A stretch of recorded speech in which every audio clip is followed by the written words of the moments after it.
A very good evening, students. Today I am going to discuss another cell organelle. This is called Golgi bodies. Another names of the Golgi bodies are Golgi apparatus, Golgi complex, dictyosome and lipochondrion. बहुत सारे नाम होते हैं Golgi apparatus के. For the first time, Golgi apparatus was discovered by Camillo Golgi in 1898. He was a neurologist and Italian scientist, and he was awarded by a Nobel Prize in 1906. Golgi apparatus are absent in bacteria and blue-green algae. Bacteria means prokaryotes. It means these are absent in the prokaryotic cells. Prokaryotic cells के अंदर ये absent होते हैं. You can see here is the picture or image of the Golgi complex और Golgi bodies. यहाँ आप देख सकते हैं कि जो गोल्गी एपरेटस है it is made up of stack of the tubular structures. These are called cisternae. इनको हम क्या कहते हैं? सिस्टर्नी कहते हैं. सिस्टर्नी के चारों तरफ आप देख सकते हैं these are the spherical bodies. इनको हम वेसिकल्स कहते हैं. There are some tubular structures. ये जो लंबी ट्यूब्यूल जैसी स्ट्रक्चर्स आपको दिखाई दे रही हैं इनको हम क्या कहते हैं? ये ट्यूब्यूल्स कहलाती हैं. तो ट्यूब्यूल्स, सिस्टर्नी और वेसिकल्स, इन तीन चीज़ों से मिलकर गोल्गी एपरेटस का फॉर्मेशन होता है. अब अभी अगर आप ध्यान से देखें जो गोल्गी एपरेटस है, गोल्गी एपरेटस की एक साइड आपको गहराई वाली दिखाई दे रही है. This is called concave and, और इसको हम ट्रांसेंड या मैच्योर फेज भी कहते हैं. और इसकी जो बैक साइड वाला जो उभरा हुआ जो पोर्शन है this is called convex and. इसको हम कॉन्वेक्स एंड कहते हैं. The difference between concave and convex is जो कॉनकेव एंड होता है, कॉनकेव एंड की तरफ बड़ी वेसिकल्स का फॉर्मेशन होता है, और जो कॉन्वेक्स एंड होता है, कॉन्वेक्स एंड की तरफ छोटी वेसिकल्स का फॉर्मेशन होता है. वेसिकल्स का काम क्या होता है? क्योंकि these are the bag like structures, it means these are helpful in the transportation of the materials.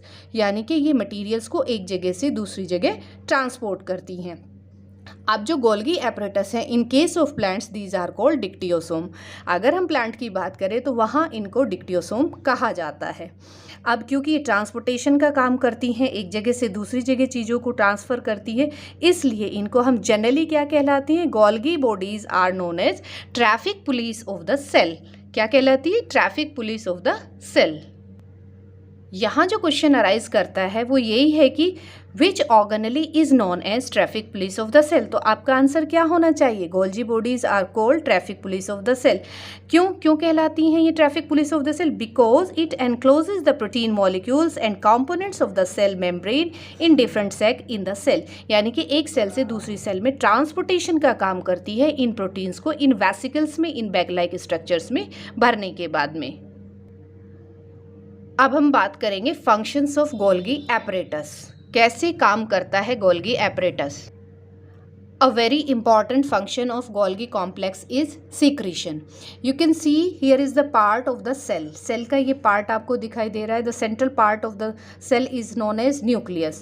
Nucleus के ऊपर की तरफ ये जो branched structures हैं, these branched structures are known as rough endoplasmic reticulum. Rough endoplasmic reticulum के साथ में यहाँ आपको क्या दिखाई दे रहा है? ये गोल्गी एपरेटस है. ये वेसिकल्स हैं, आपको वेसिकल्स दिखाई दे रहे हैं. अब ये जो वेसिकल्स हैं इन वेसिकल्स के अंदर क्या फिल रहता है? इनके अंदर प्रोटीन्स भरे रहते हैं. यही प्रोटीन्स सेल से बाहर निकाल दिए जाते हैं by the process of exocytosis. As the name indicate, exo means out, cytosis means cell के बाहर निकालना. तो इस तरह से ये अपने अंदर प्रोटीन के मॉलिक्यूल्स को लेकर एक सेल से दूसरी सेल के बाहर की तरफ ये ट्रांसपोर्ट कर दिए जाते हैं. इसीलिए इसको हम ट्रैफिक पुलिस भी कहते हैं. इसी का ये मैग्नीफाइंग पोर्शन आप यहाँ देख सकते हैं. यहाँ है ये RER दिया है, रफ एंडोप्लाज्मिक रेटिकुलम. यहाँ से ट्यूब्यूल्स का फॉर्मेशन हुआ जो किसका फॉर्मेशन करता है? गोल्गी एपरेटस का.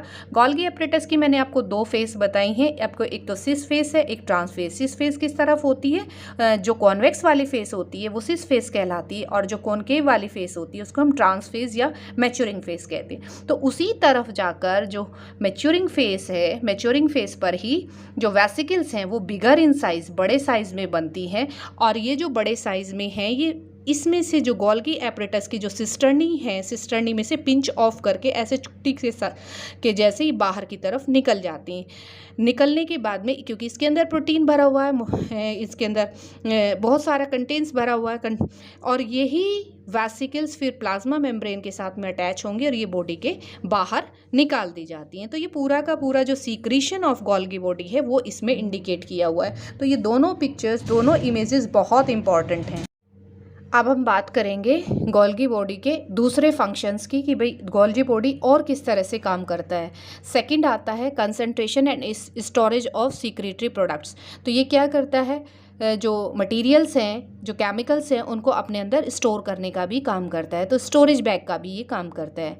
Number third, very important, formation of lysosome in animal cells. जो एनिमल सेल्स होती हैं, एनिमल सेल्स के अंदर ये लाइसोसोम का फॉर्मेशन करता है। लाइसोसोम में इससे प्रीवियस वीडियो में आपको बता चुकी हूँ कि भाई किस तरह से ये काम करता है, क्योंकि इसके अंदर क्या भरे रहते हैं, हाइड्रोलाइटिक एंजाइम्स होते हैं जो फंक्शन करते हैं अलग अलग तरीके से। वो सेल में ऑटोफेजिक सेल की तरह से भी काम कर सकते हैं, ऑटोफेजिक प्रोसेस की तरह से भी काम कर सकते हैं।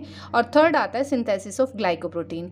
ये ग्लाइकोप्रोटीन का भी फॉर्मेशन करता है। और very important, formation of cell plate during the cell division. जैसे ये एक सेल है, सेल के बीच में जब पार्टीशन शुरू होता है, डिवीजन शुरू होता है, एक सेल से दूसरी सेल बनती है bye the process of the mitosis.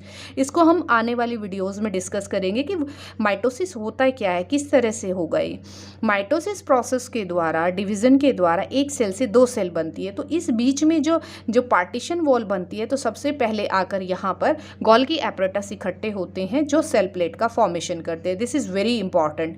Next is cell wall formation. Cell wall formation में भी गोल्गी एपरेटस बहुत इंपॉर्टेंट रोल प्ले करता है। And last is the very important formation of the acrosome.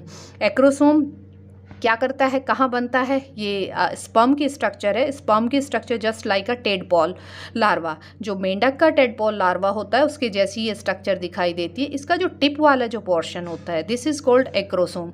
Acrosome क्या करता है, with the help of the acrosome ये penetrate करता है ओवम को, क्योंकि एक्रोसोम के अंदर जो लाइसोसोम के द्वारा जो एंजाइम्स बनते हैं वो उसकी ओवम की वॉल को डिसोल्व करने का काम करता है। तो पेनिट्रेशन जो होगा वो एक्रोसोम के द्वारा होगा। तो इस एक्रोसोम का फॉर्मेशन कौन करता है, इस एक्रोसोम का फॉर्मेशन गोल्गी एपरेटस करते हैं।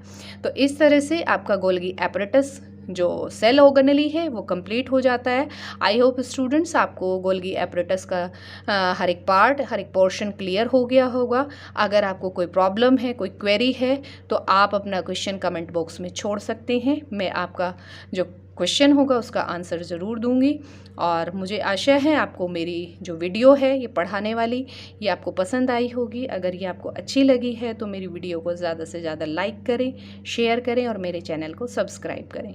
Thank you, have a great day, bye bye.